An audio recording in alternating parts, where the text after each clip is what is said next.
Sir, salute side.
Karnataka, Bangalore.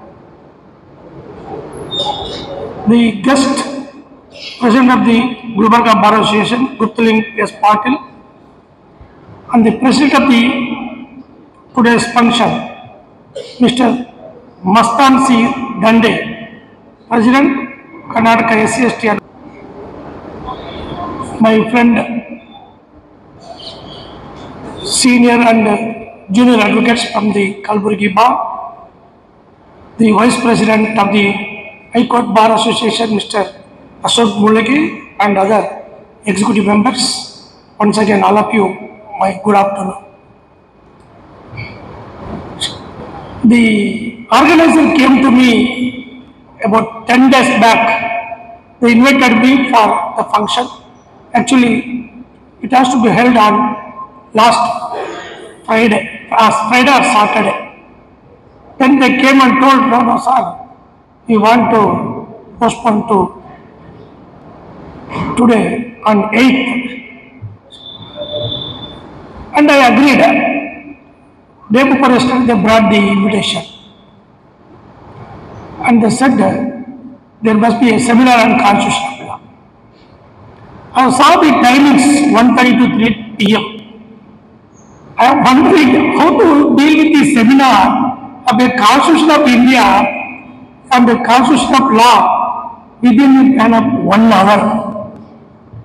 It is very difficult to concise this seminar within 1 hour. And normally I used to speak always in the last. And I used to pick up the information and speeches of the earlier speakers, and I used to speak. But today is unfortunate, they sent me first. I do not know what to speak, how to start. However, my friend Mohan Kumar Advocate told he came from Bangalore for this function only, all the way from Bangalore, almost 650 kilometers traveled for the purpose of this function. Therefore, I decided to synchronize or shorten my speech, because I will be there another 20 days in Kalburgi. Anytime I can come and speak with you. But Mohan Kumar will not available. And another speaker, Mr. T.M. Bhaskar, Vice Chancellor, he came from Haveri, he will also not available. Therefore, you will hear their speeches. Thereafter, we will have one more time to speak.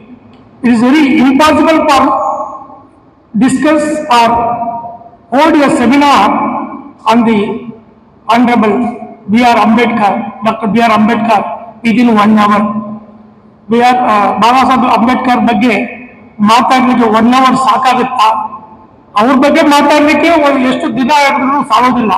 ಹಾಗಾಗಿ ಅವ್ರು ರಚನೆ ಮಾಡಿದ constitution ಬಗ್ಗೆ ಹೇಳ್ಬೇಕಾದ್ರೆ 1 hour ಖಂಡಿತ ನಾವು ಮುಗಿಸಕ್ ಆಗೋದಿಲ್ಲ ಅಂತ ಹೇಳ್ತಾ, ನಮಗೆಲ್ಲ ಗೊತ್ತಿದೆ ಅವರ ಜೀವನ ಚರಿತ್ರೆ ಡಾಕ್ಟರ್ B.R. ಅಂಬೇಡ್ಕರ್ ಅವರು ಈ ಸೋಷಿಯಲ್ ಜಸ್ಟಿಸ್ ಬಗ್ಗೆ ಎಷ್ಟು ಹೋರಾಟ ಮಾಡಿದರು, ಈ ಅನ್ಟಚಬಿಲಿಟಿ ಬಗ್ಗೆ ಎಷ್ಟು ಹೋರಾಟ ಮಾಡಿದ್ರು, ಹೆಣ್ಮಕ್ಳ ಒಂದು ರೈಟ್ಗಾಗಿ ಎಷ್ಟು ಹೋರಾಟ ಮಾಡಿದ್ರು ನಾವೆಲ್ಲ ಅವ್ರು ಬರೆದ ಪುಸ್ತಕದಲ್ಲಿ ನೋಡಿದ್ದೇವೆ.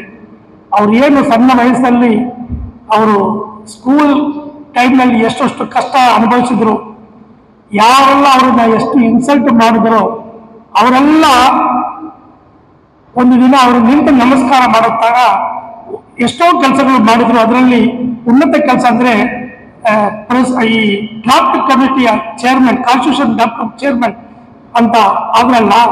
ಅವಾಗ ಅವ್ರು ಕೊಟ್ಟ ಕಾನ್ಸ್ಟಿಟ್ಯೂಷನ್ ಈ ಪ್ರಪಂಚವೇ ಅವ್ರನ್ನ ಅಭಿನಂದಿಸಿತ್ತು. ಇಂಥ ಒಂದು ಕಾನ್ಸ್ಟಿಟ್ಯೂಷನ್ ಕಂಟ್ರಿ ತಗೊಳ್ರಿ, ನಮ್ಮ ಇಂಡಿಯನ್ ಕಾನ್ಸ್ಟಿಟ್ಯೂಷನ್ಗೆ ಅಷ್ಟು ಈಕ್ವಲ್ ಆಗೋದೇ ಇಲ್ಲ.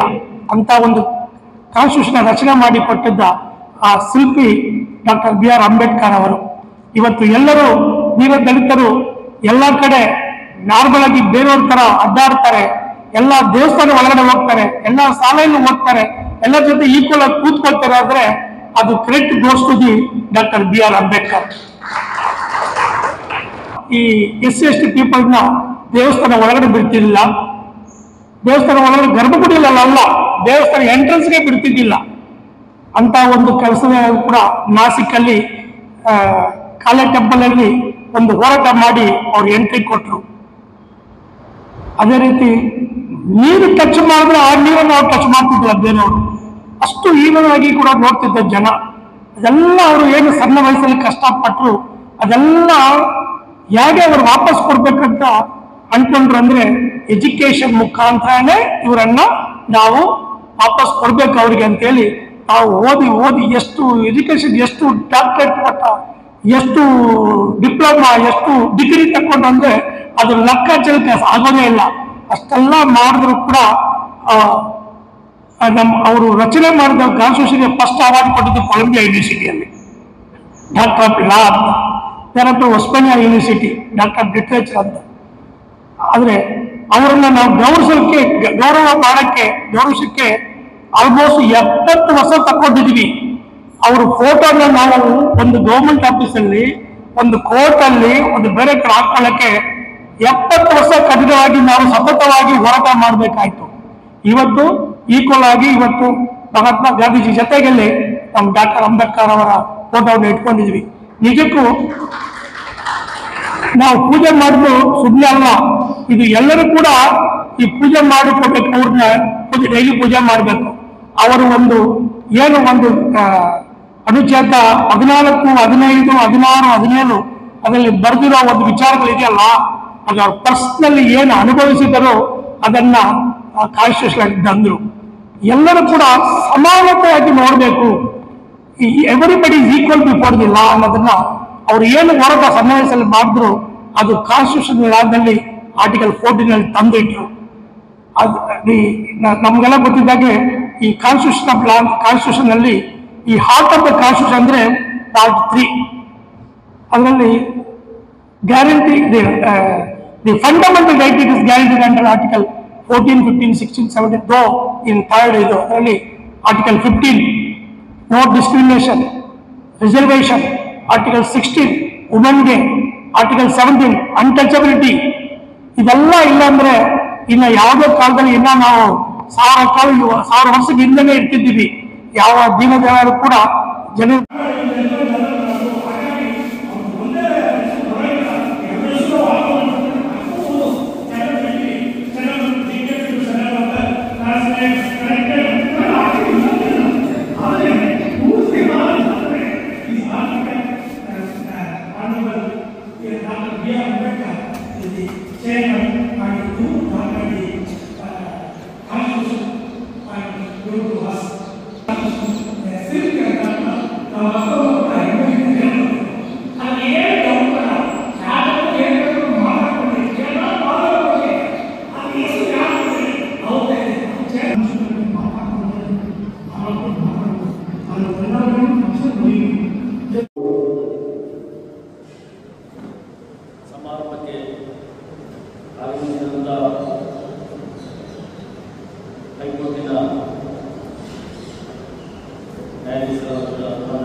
ನ್ಯಾಯಾಧೀಶರಾದಂಥ CL Lakshminarayana sir, principal district session judge Kalaburagi ಇವರಿಗೆ ಈ ಸಮಾರಂಭಕ್ಕೆ ತುಂಬ ಧನ್ಯವಾದಗಳನ್ನು ತಿಳಿಸುತ್ತೇನೆ. ಅದೇ ರೀತಿಯಾಗಿ ನಮ್ಮ ಭಾರತದ ಮತ್ತು ವೈಸ್ ಚಾನ್ಸಲರ್ ಆದಂಥ PM ಭಾಸ್ಕರ್ ಸರ್ ಅವರು ಕೂಡ ಈ ನಮ್ಮ ಸಮಾರಂಭಕ್ಕೆ ಬಂದು ತಾವು ಅವರ ಒಂದು ವಿಚಾರವನ್ನು ತಿಳಿಸಿದ್ದಕ್ಕಾಗಿ ಅವರಿಗೂ ತುಂಬ ಧನ್ಯವಾದಗಳನ್ನು ತಿಳಿಸುತ್ತೇನೆ. ಮತ್ತು ಈ ಸಮಾರಂಭದ ಕೇಂದ್ರ ಬಿಂದುವಾದಂಥ ಸ್ಪೀಕರ್ ಎಚ್ ಮೋಹನ್ ಕುಮಾರ್ ಅವರು ನಾವು ಫೋನಿನ ಮುಖಾಂತರ ಸಂಪರ್ಕಿಸಿದಾಗ ಅವರು ಯಾವುದೇ ಒಂದು ಮಾತನಾಡದೆ ಈ ಸಭೆಗೆ ಸ್ಪೀಕರ್ ಪ್ರತಿನಿಧಿ ಒಪ್ಪಿಕೊಂಡಿದ್ದಕ್ಕಾಗಿ ಅವರಿಗೆ ನಮ್ಮ ಈ ಜಿಲ್ಲಾವಾರು ನಾನು ಅಭಿನಂದನೆ. ಅದೇ ರೀತಿಯಾಗಿ ನಮ್ಮ ಸಂಘದ ಜಿಲ್ಲಾಧ್ಯಕ್ಷರಾದಂಥ ಮುಸ್ಲಿಂ ಪಾಟೀಲ್ ಸರ್ ಅವರು ಈ ಸಮಾರಂಭಕ್ಕೆ ಸರ್ವಾನುಮತದಿಂದ ಮತ್ತು ಎಲ್ಲ ಸಂಪೂರ್ಣ ನಮ್ಮ ಬೆಂಬಲಕ್ಕೆ ನಿಂತು ಈ ಸಮಾರಂಭ ನಡೆಸಿಕೊಳ್ಳಲು ಅವರು ತುಂಬಾ ಹೆಲ್ಪ್ ಮಾಡಿದ್ದರಿಂದ ಅವರಿಗೂ ಕೂಡ ತುಂಬ ಧನ್ಯವಾದಗಳನ್ನು ಸಲ್ಲಿಸುತ್ತೇವೆ. ಅದೇ ರೀತಿಯಾಗಿ ನಮ್ಮ ಸಂಘದ ಅಧ್ಯಕ್ಷರಾದಂಥ ಶ್ರೀ ಮಸ್ತಾನ್ ದಂಡೆ ಅವರಿಗೂ ಕೂಡ ನಮ್ಮ ಈ ಸಂಘದ ವತಿಯಿಂದ ಮತ್ತು ನಮ್ಮ ಅಸೋಸಿಯೇಷನ್ ವತಿಯಿಂದ ತುಂಬ ಧನ್ಯವಾದಗಳನ್ನು ಸಲ್ಲಿಸುತ್ತೇವೆ.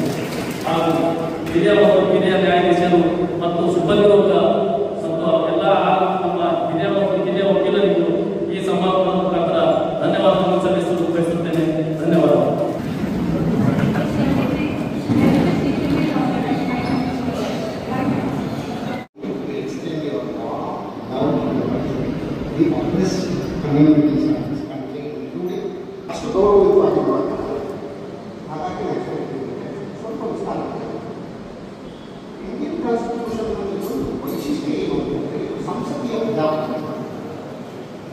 ಅಮೆರಿಕದಲ್ಲಿ ಪ್ರಜಾಪ್ರಭುತ್ವ ಇದೆ, ಪ್ರೆಸಿಡೆನ್ಷಿಯಲ್ ಫಾರ್ಮ್ ಅಲ್ಲಿ ಪ್ರೆಸಿಡೆಂಟ್ ಮಾತ್ರ ಎಲೆಕ್ಷನ್ ಆಗುತ್ತೆ. ಇಲ್ಲಿ ಪ್ರತಿಯೊಬ್ಬ ಪಾರ್ಲಿಮೆಂಟ್ಗೆ 500 ವ್ಯಕ್ತಿಗಳು ಪ್ರತಿಯೊಬ್ಬರು election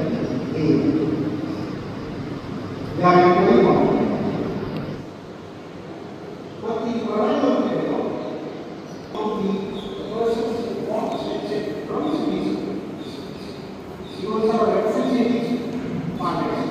Karnataka SC/ST advocates legal awareness association Kalaburagi ವತಿಯಿಂದ ಸೆಮಿನಾರ್ ಆನ್ ಕಾನ್ಸ್ಟಿಟ್ಯೂಷನ್ ಲಾ ಕುರಿತು ವಿಚಾರ ಸಂಕಿರಣ ದಿನಾಂಕ 8 ಏಪ್ರಿಲ್ 2025 1:30 ಗಂಟೆಗೆ ಹಮ್ಮಿಕೊಳ್ಳಲಾಯಿತು. ಈ ಒಂದು ವಿಚಾರಣಾ ಸಂಕಿರಣದಲ್ಲಿ ಚೀಫ್ ಗೆಸ್ಟ್ ಆಗಿ honourable justice Shri K. Natarajan, judge high court of Karnataka and administrative judge Kalaburagi ಇವರು ಗೆಸ್ಟ್ ಆಗಿ ಆಗಮಿಸಿ ಒಳ್ಳೆಯ ಒಂದು ಸೆಮಿನಾರ್ ಹೇಳಿದ್ದಾರೆ. ವಿಚಾರ ಸಂಕಿರಣ ಕುರಿತು ಬಾಬಾ ಸಾಹೇಬ್ ಅಂಬೇಡ್ಕರ್ ಅವರ ಯಾವ ರೀತಿ ಈ ಶೋಷಣೆ ವಿರುದ್ಧ ಮತ್ತು ಈ ದೀನ ದಲಿತ ದಮನಿತರ ಏಳಿಗೆಗಾಗಿ ಬಾಬಾ ಸಾಹೇಬ್ ಅಂಬೇಡ್ಕರ್ ಹಲವು ದುಡಿದಿದ್ದಾರೆ. ಈ ಒಂದು ಏಳಿಗೆಯನ್ನು ಮುಂದುವರಿಸಿಕೊಂಡು ಹೋಗಲಿಕ್ಕೆ ಮತ್ತೆ ಬಾಬಾ ಸಾಹೇಬ್ ಅಂಬೇಡ್ಕರ್ ಅವರು ಒಳ್ಳೆಯ ಸಂವಿಧಾನವನ್ನು ನೀಡಿದ್ದಾರೆ ಅಂತಕ್ಕಂಥದ್ದನ್ನ ಒಳ್ಳೆಯ ಮಾರ್ಮಿಕವಾಗಿ ಮಾತಾಡಿದ್ದರು. ಹಾಗೆಯೇ ಇನ್ನೋರ್ವ ಗೆಸ್ಟ್ ಆನರ್ ಆಗಿರ್ತಕ್ಕಂಥ honourable Shri GL Lakshminarayana sir ಅವರು, Narayan principal district and session judge Kalaburagi, ಇವರು ಸಹ ಈ ಒಂದು ವಿಚಾರ ಸಂಕಿರಣದಲ್ಲಿ ಪಾಲ್ಗೊಂಡು ಅತಿಥಿಯಾಗಿ ಒಳ್ಳೆ ನಮಗೆಪ್ಪ ಅಂತಂದ್ರೆ ಸಹಕಾರ ನೀಡಿ ತಾವೆಲ್ಲಪ್ಪ ಅಂತಂದ್ರೆ ಒಳ್ಳೆ ನಿಟ್ಟಿನಲ್ಲಿ ಮತ್ತು ಒಗ್ಗಟ್ಟಿನಲ್ಲಿ ತಾವು ಮುಂದಡಿಬೇಕು ಮತ್ತು ಚೆನ್ನಾಗಿಯಪ್ಪ ಅಂತಂದ್ರೆ ಅಭ್ಯಾಸ ಮಾಡಬೇಕಂತಕ್ಕಂಥದ್ದನ್ನ ಒಳ್ಳೆ ಮಾನವಿಕವಾಗಿ ತಿಳಿಸಿದ್ದಾರೆ. ಹಾಗೆಯೇ ಇನ್ನೋರ್ವ ಅತಿಥಿಗಳಾಗಿರ್ತಕ್ಕಂಥ Shri TM Bhaskar, vice chancellor Janapada university Haveri ಅವರು ಒಂದು ಜಾನಪದ ರೂಪದಲ್ಲಿ ಬಾಬಾ ಸಾಹೇಬ್ ಅಂಬೇಡ್ಕರ್ ಹೋರಾಟಗಳನ್ನು, ಅವರ ಚಿಂತನ ಮಂಥನಗಳನ್ನು ಮತ್ತು ಬಾಬಾ ಸಾಹೇಬ್ ಅಂಬೇಡ್ಕರ್ ಅವರು ಈ ದೇಶದ ಸಂವಿಧಾನವನ್ನು ಅವರೊಬ್ಬರೇ ಬರೆದಿದ್ದಾರೆ, ಮತ್ತಾರು ಬರೋದಿಲ್ಲ, ಡೌಟ್ ಇಲ್ಲ ಅಂತಕ್ಕಂಥ ಮಾತನ್ನ ಒಳ್ಳೆ ರೀತಿಯಿಂದ ನಮ್ಮ TM ಭಾಸ್ಕರ್ ಸರ್ ಅವರು ಸ್ವಲ್ಪ ಅಂತಂದ್ರೆ ಒಳ್ಳೆ ರೀತಿಯಿಂದಪ್ಪ ಅಂತಂದ್ರೆ ಈ ಒಂದು ವಿಚಾರ ಸಂಕಿರಣ ಕುರಿತು ವಿಚಾರವನ್ನು ಮಂಡಿಸಿದ್ದಾರೆ. ಹಾಗೆಯೇ ಇನ್ನೋರ್ವ ಸ್ಪೀಕರ್ ಆಗಿರ್ತಕ್ಕಂಥ ನಮ್ಮ ಶ್ರೀ ಎಚ್ ಮೋಹನ್ ಕುಮಾರ್ ಸರ್ ಅವರು, advocate high court of Karnataka Bengaluru ಅವರು, ಬಾಬಾ ಸಾಹೇಬ್ ಅಂಬೇಡ್ಕರ್ ಅವರ ದೂರದೃಷ್ಟಿಕೋನ, ಈ ದೇಶದಲ್ಲಿ ಇರ್ತಕ್ಕಂಥ ಏನು ಸಂವಿಧಾನದ ಏನು ಪಿಲ್ಲರ್ಗಳಿವೆ, ಕಾರ್ಯಾಂಗ, ಶಾಸಕಾಂಗ ಮತ್ತು ನ್ಯಾಯಾಂಗ, ಇವು ಅವರ ಮೆದುಳಿನಲ್ಲಿ ಮತ್ತು ಅವರ ಒಂದು ಮನಸ್ಸಿನಲ್ಲಿ, ಅವರ ಹೃದಯದಲ್ಲಿ ಈ ಒಂದು ಇಂಡಿಯನ್ ಕಾನ್ಸ್ಟಿಟ್ಯೂಷನ್ ಪ್ರಕಾರ ಅವರು ಆಡಳಿತ ನೀಡಿದ್ದ ಆದಲ್ಲಿ ಮಾತ್ರ ಈ ದೇಶದ ಭವಿಷ್ಯ ಮತ್ತು ಈ ಜನರ ಅನುಕೂಲ ಆಗ್ತದೆ ವಿನಃ ಇಲ್ಲಿರ್ತಕ್ಕಂಥ ಶಾಸಕಾಂಗ, ಕಾರ್ಯಾಂಗ, ನ್ಯಾಯಾಂಗ ಮತ್ತು ಯಾವ ರೀತಿ ಕೆಲಸ ಮಾಡ್ತೇವೆ. ಉದಾಹರಣೆಯಾಗಿ ಏನು ಬಾಬರಿ ಮಸೀದಿಯಪ್ಪ ಅಂತಂದ್ರೆ ಏನು ಜಜ್ಮೆಂಟ್ ಮಾಡಿದ್ರು, ಮುಂದಪ್ಪ ಅಂದ್ರೆ ಅವ್ರು ರಿಟೈರ್ಡ್ ಆದಾಗ ಯಾವ ರೀತಿ ಈ ಒಂದು ಮನುವಾದ ಏನು ರಾಜಕೀಯ ಕುತಂತ್ರಿಗಳು ಈ ಅಧಿಕಾರವನ್ನ ಈ ಡೆಮೋಕ್ರಸಿಯಲ್ಲಿ ಪ್ರಜಾಪ್ರಭುತ್ವದ ಓಟಿನ ಹಕ್ಕನ್ನು ಪಡೆದು ಅವರಪ್ಪ ಅಂದ್ರೆ ಆ ಅಧಿಕಾರವನ್ನ ಮಂತ್ರಿಯಾದಾಗ ದುರುಪಯೋಗ ಮಾಡಿಕೊಂಡು ಆ ಜಜ್ಮೆಂಟ್ ಮಾಡಿರ್ತಕ್ಕಂಥ ಆ ಜಡ್ಜ್ಗಳನ್ನ ಅವರು ನೇಮಕ ಮಾಡ್ತಕ್ಕಂಥದ್ರೆ ಬೇರೆ ಬೇರೆ ಹುದ್ದೆಗಳನ್ನ ಅಲಂಕರಿಸಿ ಮಂತ್ರಿ ಮಾಡ್ತಕ್ಕಂಥ ಕೆಲಸ ಇವತ್ತಪ್ಪ ಅವ್ರು ಮಾಡಿದ್ದಾರೆ ಅಂತಕ್ಕಂಥದ್ದನ್ನ ನಮ್ಮ ಎಸ್ ಮೋಹನ್ ಸರ್ ಅವರು ರಾಜ್ಯಾಂಗ ಕಾರ್ಯಾಂಗದ ಕುರಿತು ಬಹಳ ಸವಿಸ್ತಾರವಾಗಿ ಬಾಬಾ ಸಾಹೇಬ್ ಅಂಬೇಡ್ಕರ್ ಅಂದೇ ಹೇಳಿದ್ದಾರೆ. ಈ ದೇಶದ ಸಂವಿಧಾನ ಏನಾದರೂ ಈ ಬಹುಜನರ ಕೈಗೆ ಸಿಗಬೇಕು, ಇಲ್ಲದಿದ್ರ ಈ ಸಂವಿಧಾನ ಇರ್ತಕ್ಕಂಥ ಹಕ್ಕುಗಳನ್ನ ಈ ನಮ್ಮ ದೀನ ದಲಿತ ಗರೀಬರಿಗೆ ಮುಟ್ಲಿಲ್ಲಪ್ಪ ಅಂದ್ರ ಈ ದೇಶದ ಪಾರ್ಲಿಮೆಂಟ್ ಸಹಪ್ಪ ಅಂತಂದ್ರ ಒಳ್ಳೆಕ ಹಿಂಜರಿಲ್ಲ ಅಂತಕ್ಕಂಥ ಮಾತನ್ನ ಜೀವಿತ ಕಾಲಾವಧಿಯಲ್ಲಿ ಬಾಬಾ ಸಾಹೇಬ್ ಅಂಬೇಡ್ಕರ್ ಹೇಳಿದರು. ಆದ್ದರಿಂದ ಈ ವಿಚಾರ ಸಂಕಿರಣವನ್ನ ನಾವೇನು ಹಮ್ಮಿಕೊಂಡಿದ್ದೀವಿ, ನಮ್ಮ ಎಲ್ಲ SC/ST ಲೀಗಲ್ ಅವೇರ್ನೆಸ್ ಅಸೋಸಿಯೇಷನ್ ನಮ್ಮ ಜನರಲ್ ಸೆಕ್ರೆಟರಿ ಆಗಿರ್ತಕ್ಕಂಥ ನಮ್ಮ ರಮೇಶ್ ಕೆ ರಾಗಿ ಅವರು, ಹಾಗೆಯೇ ಉಪಾಧ್ಯಕ್ಷರಾಗಿರ್ತಕ್ಕಂಥ ನಮ್ಮ ಮಹೇಶ್ ದೊಡ್ಡಮನಿಯವರು, ಹಾಗೆಯೇ ನಮ್ಮ ಇನ್ನೊಬ್ಬರು ಉಪಾಧ್ಯಕ್ಷ ಆಗಿರ್ತಕ್ಕಂಥ ಆರತಿ ಮೇಡಮ್ ಅವರು, ಹಾಗೆಯೇ ಜಾಯಿಂಟ್ ಸೆಕ್ರೆಟರಿ ಆಗಿರ್ತಕ್ಕಂಥ ನಮ್ಮ ಪ್ರಕಾಶ್ ಸಿಂಘೆ ಅವರು, ಹಾಗೂ ಖಜಾಂಚಿ ಆಗಿರ್ತಕ್ಕಂಥ ನಮ್ಮ ಅಶೋಕ್ ಗುಂಡಗುರ್ತಿ ಅವರು ಒಳ್ಳೆಯ ಒಮ್ಮನಸ್ಸಿನಿಂದ ಇದು ನಾವು ಮಾಡಲೇಬೇಕು, ಕೆಲವೇ ಸಮಯದಲ್ಲಿ ಅಂದರೆ ಕೇವಲ 2-3 ದಿನದಲ್ಲಿ ಇದನ್ನು ಅರೇಂಜ್ ಮಾಡಿ ನಾವು ಒಳ್ಳೆಯ ರೀತಿಯಿಂದ ಸಕ್ಸಸ್ ಅನ್ನ ಮಾಡಿದ್ದೀವಿ. ಅದಕ್ಕೆ ಮುಂಬರ್ತಕ್ಕ ದಿನಗಳಲ್ಲಿ ಇನ್ನೂ ಹೆಚ್ಚಿನ ಸೆಮಿನಾರ್ಗಳನ್ನ ಮಾಡ್ತೀವಿ ಅಂತಕ್ಕಂಥ ಮಾತನ್ನು ಹೇಳಿ, ಹಾಗೇನೆ ನಮ್ಮ ಈ ಒಂದು ಜಿಲ್ಲಾ ಬಾರ್ ಅಸೋಸಿಯೇಷನ್ ಪ್ರೆಸಿಡೆಂಟ್ ಆಗಿರ್ತಕ್ಕಂಥ ಇನ್ನೋರ್ವ ಗೆಸ್ಟ್ ಆಗಿರ್ತಕ್ಕಂಥ ಶ್ರೀ ಗುಪ್ತಲಿಂಗ್ ಎಸ್ ಪಾಟೀಲ್ ಸರ್ ಅವರು, president Gulbarga bar association Kalaburagi ಅವರು ಸಹಪ್ಪ ಅಂತಂದ್ರ ಈ ಸೆಮಿನಾರ್ ಅನ್ನ ನೀವು ಖಂಡಿತ ಮಾಡಲೇಬೇಕು. ಯಾಕಂದ್ರೆ ಅದು ನನ್ನ ಅನಿಸಿಕೆ ಇದೆ, ನನ್ನ ಆಸೆ ಇದೆ. ನಾನು ನಮ್ಮ ಒಂದು ಹಿರಿಯ ನ್ಯಾಯವಾದಿಗಳಿಗೆ ನಾನು ಭರವಸೆ ಕೊಟ್ಟಿದ್ದೀನಿ. ಆದ್ರಿಂದಪ್ಪ ಅಂತಂದ್ರೆ ನೀವು ಈ ಸೆಮಿನಾರ್ ನಿಮ್ಮ ಬ್ಯಾನರ್ ಅಡಿಯಲ್ಲಿ ಮಾಡಬೇಕು ಅಂತಕ್ಕಂಥನ್ನ ಅವರು ನಮ್ಗೆ ಒಳ್ಳೆ ರೀತಿಯಲ್ಲಿ ಸಹಕಾರ ನೀಡಿದ್ದಾರೆ. ಮುಂಬರುವ ದಿನಗಳಲ್ಲಿ ಮತ್ತು ನಾವು ಜನರಲ್ ಬಾರ್ ಅಧ್ಯಕ್ಷರು ಮತ್ತು ನಾವು ಇನ್ನೂ ಹೆಚ್ಚಿನ ಸೆಮಿನಾರ್ಗಳನ್ನು ಮಾಡಿ ಇನ್ನೂ ಅಪ್ಪ ಅಂದ್ರೆ ಒಳ್ಳೆ ಕಾರ್ಯಕ್ರಮನ ಮಾಡ್ತೀವಿ ಅಂತಕ್ಕಂಥ ಮಾತನ್ನು ಹೇಳ್ತಾ, ನನಗೆ ಈ ಒಂದು ಕಾರ್ಯಕ್ರಮದ ಈ ಒಂದು ನನಗೆ ನ್ಯೂಸಲ್ಲಿ ಮಾತಾಡಲಿಕ್ಕೆ ಅವಸರ ಮಾಡಿದ ತಮಗೆಲ್ಲರೂ ಧನ್ಯವಾದಗಳನ್ನು ಅನಿಸ್ತೀನಿ. ಜೈ ಭೀಮ್, ಜೈ ಭಾರತ್. ಹೇಳಿ ಸರ್. ಇಂದು ದಿನಾಂಕ 8/4/2025 ಈ ಒಂದು ಸಂವಿಧಾನದ ಅಡಿಯಲ್ಲಿ ವಿಚಾರ ಸಂಕಿರಣವನ್ನು ಹಮ್ಮಿಕೊಳ್ಳಲಾಗಿತ್ತು. ಈ ವಿಚಾರ ಸಂಕಿರಣವನ್ನು ನಮ್ಮ ಪರಿಶಿಷ್ಟ ಜಾತಿ ಮತ್ತು ಪರಿಶಿಷ್ಟ ಪಂಗಡದ ಅಡ್ವೊಕೇಟ್ ಅಸೋಸಿಯೇಷನ್ ವತಿಯಿಂದ ಈ ಕಾರ್ಯಕ್ರಮವನ್ನು ಹಮ್ಮಿಕೊಳ್ಳಲಾಯಿತು. ಈ ಕಾರ್ಯಕ್ರಮವನ್ನು ಅತಿ ವಿಜೃಂಭಣೆಯಿಂದ ಜಾರಿ ಮಾಡಲಾಯಿತು. ಈ ಕಾರ್ಯಕ್ರಮಕ್ಕೆ ವಿಶೇಷ ಆಹ್ವಾನಿತರಾಗಿ ಮತ್ತು ಒಳ್ಳೆಯ ಒಬ್ಬ ಸ್ಪೀಕರ್ ಆಗಿ ಆಗಮಿಸಿದಂಥ ಎಚ್ ಮೋಹನ್ ಕುಮಾರ್ ಸರ್ ಅವರು ನಮ್ಮ ದೇಶದ ಸಂವಿಧಾನವನ್ನು ಯಾವ ರೀತಿ ಮತ್ತು ಯಾವ ರೀತಿ ರೂಪುಗೊಂಡಿತು ಮತ್ತು ಯಾವ ರೀತಿ ನಡಿಬೇಕು ಮತ್ತು ಯಾವ ರೀತಿ ನಡೆದರೆ ಈ ನಮ್ಮ ಸಂವಿಧಾನಕ್ಕೆ ಒಂದು ಸಂವಿಧಾನ ಆಶಯಕ್ಕೆ ಒಂದು ಮರುಗು ಬರುತ್ತೆ ಅನ್ನೋದು ಎಳೆಯಾಗಿ ಹೇಳಿದ್ದರಿಂದ ಇಂಥ ವಿಚಾರ ಸಂಕಿರಣವನ್ನು ಅನೇಕ ನಮ್ಮ ದೇಶದಲ್ಲಿ ಅಥವಾ ನಮ್ಮ ರಾಜ್ಯದಲ್ಲಿ ಹಳ್ಳಿಗಳಲ್ಲಿ ಹಮ್ಮಿಕೊಂಡರೆ ಇನ್ನೂ ಚೆನ್ನಾಗಿರುತ್ತದೆ ಎಂದು ಹೇಳುತ್ತಾ, ಮತ್ತು ಇದೇ ರೀತಿಯಾಗಿ ನಮ್ಮ ಜಿಲ್ಲಾಧ್ಯಕ್ಷರಾದಂಥ ನಮ್ಮ ಬಾರ್ ಅಸೋಸಿಯೇಷನ್ ಜಿಲ್ಲಾಧ್ಯಕ್ಷರಾದಂಥ ಗುಪ್ತಲಿಂಗ್ ಪಾಟೀಲ್ ಅವರು ನಮಗೆ ಸರ್ವಾನುಮತದಿಂದ ಮತ್ತು ಸಂಪೂರ್ಣವಾಗಿ ಈ ಸಮಾರಂಭಕ್ಕೆ ಸಹಕಾರ ಮತ್ತು ಸಹಕಾರ ನೀಡಿದ್ದಕ್ಕೆ ಅವರಿಗೂ ಕೂಡ ಅಭಿನಂದನೆ ಸಲ್ಲಿಸ್ತೇವೆ. ಮತ್ತು ಈ ಸಮಾರಂಭಕ್ಕೆ ನಮ್ಮ ಹೈಕೋರ್ಟ್ನ ಮುಖ್ಯ ನ್ಯಾಯಾಧೀಶರಾದಂಥ ಕೆ ನಟರಾಜನ್ ಸರ್ ಕೂಡ ಬಂದು ನಮ್ಮನ್ನು ಶುಭ ಹಾರೈಸಿ ಒಂದೆರಡು ಹಿತನುಡಿಗಳನ್ನು ಹೇಳಿದರು. ಮತ್ತು ಇದೇ ರೀತಿಯಾಗಿ ನಮ್ಮ ಜಿಲ್ಲಾ ನ್ಯಾಯಾಲಯಗಳ ಡಿಸ್ಟಿಕ್ ಸೆಷನ್ ಜಡ್ಜ್ ಆದಂಥ KL ಲಕ್ಷ್ಮೀನಾರಾಯಣ್ ಸರ್ ಕೂಡ ಬಂದು ನಮ್ಮ ಈ ಕಾರ್ಯಕ್ರಮಕ್ಕೆ ಬಂದು ಒಂದು ಮೆರುಗು ತಂದು ಕೊಟ್ಟಿದ್ದಕ್ಕಾಗಿ ಅವರಿಗೂ ಕೂಡ ನಾನು ಅಭಿನಂದಿಸುತ್ತೇನೆ. ಹಾಗೂ ನಮ್ಮ ಎಲ್ಲ ಹಿರಿಯ ಮತ್ತು ಕಿರಿಯ ವಕೀಲ ಬಾಂಧವರು ಮತ್ತು ಅದೇ ರೀತಿ ಈ ನಮ್ಮ ಎಲ್ಲ ಆಡಳಿತ ಮಂಡಳಿ ಮತ್ತು ಎಲ್ಲ ಮುಖ್ಯ ನ್ಯಾಯಾಧೀಶರು ಭಾಗವಹಿಸಿ ಈ ಕಾರ್ಯಕ್ರಮವನ್ನು ಯಶಸ್ವಿ ಮಾಡಿದ್ದಕ್ಕಾಗಿ ತಮ್ಮೆಲ್ಲರಿಗೂ ತುಂಬ ಹೃದಯದ ಧನ್ಯವಾದಗಳನ್ನು ಹೇಳುತ್ತೇನೆ. ನನ್ನ ಹೆಸರು ರಮೇಶ್ ಕೆ ರಾಗಿ, SC/ST general secretary. Karnataka SC/ST advocates legal awareness association ಹಮ್ಮಿಕೊಂಡಿರುವ ನಮ್ಮ ಸಂವಿಧಾನ ಕುರಿತು ವಿಚಾರಣಾ ಸಂಕಿರಣವನ್ನು ಆಯೋಜಿಸಿದ ಈ ಸಮಾರಂಭಕ್ಕೆ ನಮ್ಮ ಹೈಕೋರ್ಟಿನ ನ್ಯಾಯಮೂರ್ತಿಗಳು ಮತ್ತು ಕರ್ನಾಟಕ ಹೈಕೋರ್ಟಿನ ನ್ಯಾಯಮೂರ್ತಿಗಳು ಮತ್ತು ನಮ್ಮ ಕಲಬುರಗಿ ಜಿಲ್ಲೆಯ ಆಡಳಿತಾತ್ಮಕ ನ್ಯಾಯಮೂರ್ತಿಗಳು ಆಗಿ ಆಗಮಿಸಿದ ಕೆ ನಟರಾಜನ್ ಸಾಹೇಬರವರು ಬಂದು ನಮ್ಮ ವಿಚಾರ ಸಂಕಿರಣವನ್ನು ಉದ್ಘಾಟಿಸಿ ತಮ್ಮ ಉದ್ಘಾಟನಾ ಭಾಷಣದಲ್ಲಿ ತಮಗೆ ಆದಂಥ ಅನುಭವಗಳನ್ನು 75 ವರ್ಷದಲ್ಲಿ ಅವರಿಗೆ ಆದಂಥ ಅನುಭವಗಳನ್ನು ಮತ್ತು ಈಗ ನಡೀತಕ್ಕಂಥ ಅನುಭವಗಳನ್ನು ಸವಿಸ್ತಾರವಾಗಿ ಹೇಳಿ ಈಗ ಮುಂದೆ ಡಾಕ್ಟರ್ ಬಾಬಾ ಸಾಹೇಬ್ ಅಂಬೇಡ್ಕರ್ ಆಶಯದಂತೆ ಸಾಮಾಜಿಕ ನ್ಯಾಯಕ್ಕಾಗಿ ಮತ್ತು ಸಮಾನತೆಗಾಗಿ ಈಗಲೂ ನಾವು ಪ್ರಯತ್ನ ಪಡುತ್ತಿದ್ದೇವೆ ಅಂತ ಹೇಳಿದ್ದಾರೆ. ಅದು ನಾವು ಈಗಲೂ ಪ್ರಯತ್ನ ಪಡಬೇಕಂತ ಹೇಳಿ ಅವರು ಹೇಳಿದ ಮಾತನ್ನು ನಾವು ಉಳಿಸಿಕೊಳ್ಳೋಣ ಅಂತ ಹೇಳುತ್ತಾ ಇವತ್ತಿನ ದಿವಸ ಮುಖ್ಯ ಅತಿಥಿಗಳಾಗಿ ಆಗಮಿಸಿದ ನಮ್ಮ ಇನ್ನೋರ್ವ ಜಿಲ್ಲಾ ನ್ಯಾಯಾಧೀಶರಾದ GL ಲಕ್ಷ್ಮೀನಾರಾಯಣ ಸರ್ ಅವರು, ಪ್ರಿನ್ಸಿಪಲ್ ಅಸಿಸ್ಟೆಂಟ್ ಡಿಸ್ಟ್ರಿಕ್ಟ್ ಜಡ್ಜ್ ಅವರು ವೇದಿಕೆಯ ಮೇಲೆ ಉಪಸ್ಥಿತರಿದ್ದು ಮತ್ತು ಅದರಂತೆ ಮುಖ್ಯ ಸ್ಪೀಕರ್ ಆಗಿ ಆಗಮಿಸಿದ TN ಭಾಸ್ಕರ್, ವೈಸ್ ಚಾನ್ಸಲರ್ ಜಾನಪದ ವಿಶ್ವವಿದ್ಯಾಲಯ ಹಾವೇರಿಯವರು ತಮ್ಮ ಜಾನಪದದ ಮೂಲಕ ತಮ್ಮ ಸಿದ್ಧಲಿಂಗಯ್ಯನವರ ಹಾಡುಗಳ ಮುಖಾಂತರ ನಮ್ಮ ಆಡುವ ಭಾಷೆಯಲ್ಲಿ, ನಮ್ಮ ಹುಟ್ಟಿನಂಥ ಹಳ್ಳಿಯ ಭಾಷೆಯಲ್ಲಿ ಸವಿಸ್ತಾರವಾಗಿ ತಮ್ಮ ಅನುಭವಗಳನ್ನು ಹಂಚಿಕೊಂಡು ನಮ್ಮೆಲ್ಲ ನ್ಯಾಯವಾದಿಗಳು ಮತ್ತು ನ್ಯಾಯಾಧೀಶರಿಗೆ ಉಪದೇಶವನ್ನು ನೀಡಿದ ಅವರಿಗೂ ಸಹ ನಮ್ಮ ಎಲ್ಲ ಹೈಕೋರ್ಟ್ ಬಾರ್ ಅಸೋಸಿಯೇಷನ್ ಮತ್ತು ಅವೇರ್ನೆಸ್ ಬಾರ್ ಅಸೋಸಿಯೇಷನ್ ವತಿಯಿಂದ ಅವರಿಗೆ ತುಂಬ ಧನ್ಯವಾದಗಳನ್ನು ಅರ್ಪಿಸುತ್ತೇವೆ. ಅದರಂತೆ ನಮ್ಮ ಹೈಕೋರ್ಟಿನ ವಕೀಲರು ಮತ್ತು ಪ್ರಭಾವಿಗಳು ಮತ್ತು ಉನ್ನತ ವಕೀಲರು ಆದಂಥ M. ಮೋಹನ್ ಕುಮಾರ್ ಅವರು ಈ ಸಂವಿಧಾನದ ಮೂಲ ಉದ್ದೇಶಗಳನ್ನು, ಸಂವಿಧಾನದ ತತ್ವಗಳನ್ನು ಶಾಸಕಾಂಗ, ಕಾರ್ಯಾಂಗ ಮತ್ತು ನ್ಯಾಯಾಂಗದಕ್ಕಿಂತ ನಮ್ಮ ಜುಡಿಷಿಯಲ್ ಭಾಳ ಭಿನ್ನವಾಗಿದೆ ಅಂತ ಹೇಳಿ, ಈ ಜುಡಿಷಿಯಲ್ ಹ್ಯಾಂಗಿರಬೇಕು, ಈ ಜುಡಿಷಿಯಲ್ ಆಟೋಮನಿ ಇದೆ, ಅದು ಸ್ವಾಯತ್ತತೆ ಇದೆ, ಈ ಸ್ವಾಯತ್ತತೆ ಬಿಟ್ಟು ಕೊಡಬಾರ್ದು.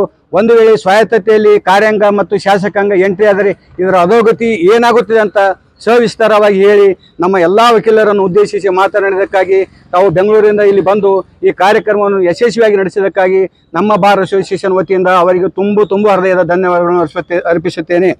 ಅದರಂತೆ ಈ ಕಾರ್ಯಕ್ರಮಕ್ಕೆ ಸಂಯೋಜಕರಾಗಿ ಈ ನಮ್ಮ SC/ST ಅಸೋಸಿಯೇಷನ್ ಎಲ್ಲ ಪದಾಧಿಕಾರಿಗಳು, ಅಧ್ಯಕ್ಷರು, ಉಪಾಧ್ಯಕ್ಷರು, ಕಾರ್ಯದರ್ಶಿಗಳು ಮತ್ತು ಅವರ ಸಂಘದವರು, ಎಲ್ಲ ಸಂಘಟನೆ ಸಂಯೋಜಕರು ಈ ಕಾರ್ಯಕ್ರಮವನ್ನು 3-4 ದಿನದಲ್ಲಿ ಯಶಸ್ವಿಯಾಗಿ ನಮ್ಮ ಬಾರಿಗೆ ಒಂದು ವಿಚಾರ ಸಂಕಿರಣವನ್ನು ಪ್ರಪ್ರಥಮವಾಗಿ ಹಮ್ಮಿಕೊಂಡಿದ್ದಕ್ಕಾಗಿ ಅವರ ಸಂಘಕ್ಕೆ ಮತ್ತು ನಮ್ಮ ಬಾರ್ ಅಸೋಸಿಯೇಷನ್ ವತಿಯಿಂದ ತುಂಬ ಹೃದಯದ ಅಭಿನಂದನೆಯನ್ನು ಸಲ್ಲಿಸುತ್ತಾ ಈ ಕಾರ್ಯಕ್ರಮವನ್ನು ಇನ್ನೂ ಹಿಂಗೆ ಯಶಸ್ವಿಯಾಗಿ ಮುನ್ನಡೆಸಲಿ, ಇವರ ವಿಚಾರ ಸಂಕಿರಣವನ್ನು ಇನ್ನೂ ಮುಂದುವರಿಸಲಿ ಅಂತ ಹೇಳಿ ಆಶಿಸುತ್ತಾ ನಾನು 2 ಮಾತುಗಳನ್ನು ಮುಗಿಸುತ್ತೇನೆ. ಜೈ ಹಿಂದ್, ಜೈ ಕರ್ನಾಟಕ.